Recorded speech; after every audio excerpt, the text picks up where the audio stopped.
history has it that internal audit has always been seen like if it is an adversary, rather than a friend to management.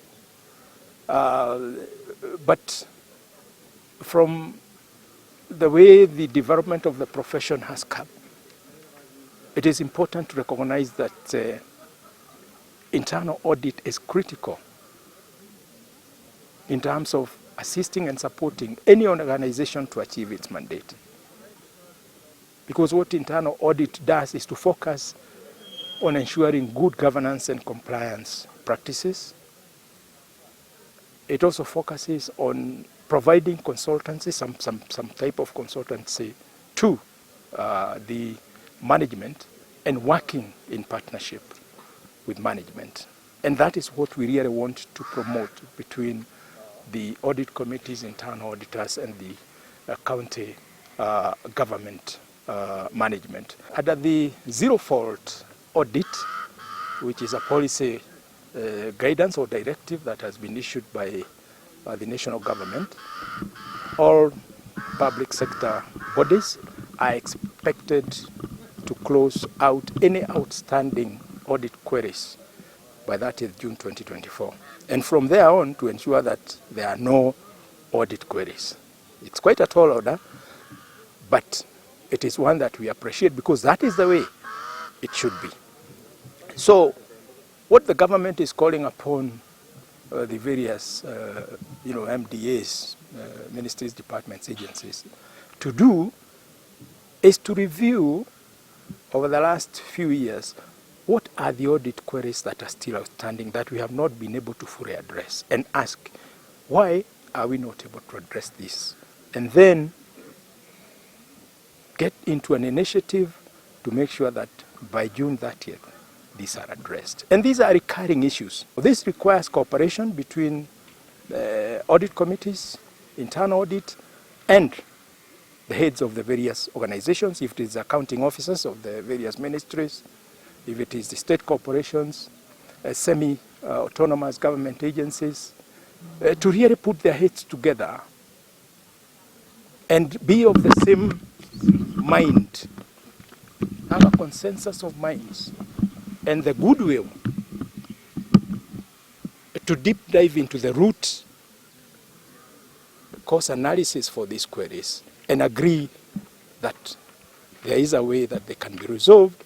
And if it's a matter of even injecting resources, ensure that those resources are availed so that those audit queries are closed. And then going forward, take preventative measures to ensure that there are no audit queries. And if there are, then there must be a good reason why they were not resolved, and to ensure that, again, they are resolved as quickly as possible. We expect that through accrual accounting, we will give better visibility on the financial, on the liability, assets and liability position of government. As we speak, that is a limitation of cash accounting, which does not bring on board the assets and liabilities that counties own. Consequently, the board is of the informed opinion that once we get accrual accounting and implement it well, then the issues of pending bills would have then been dealt with adequately. Because through accrual accounting, you get to measure what you are booking in as a liability, and the entire cycle of recognition is better defined under accrual accounting as opposed to cash accounting, which only anticipates a memorandum of pending bills, which is not critically evaluated before then they're booked within the books.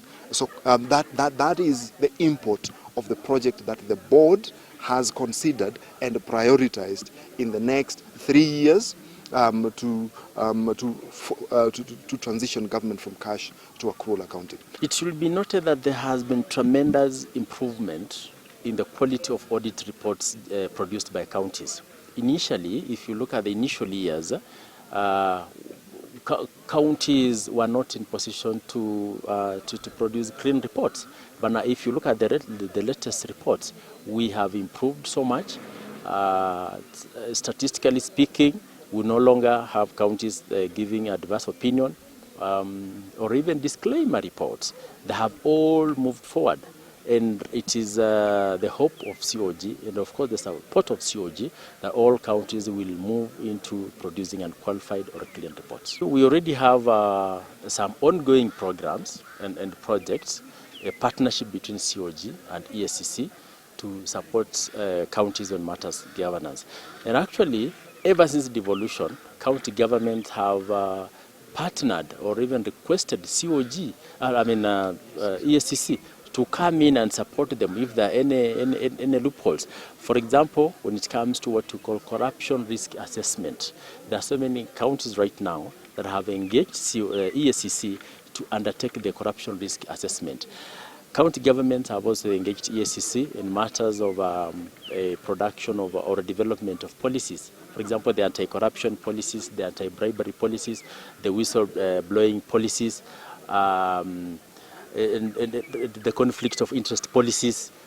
Counties have actually requested the ESCC to support them in doing that. And we know that once we have all those policies and the required framework, resources are going to be utilized properly, more efficiently, because it is the aspiration of county government that they deliver.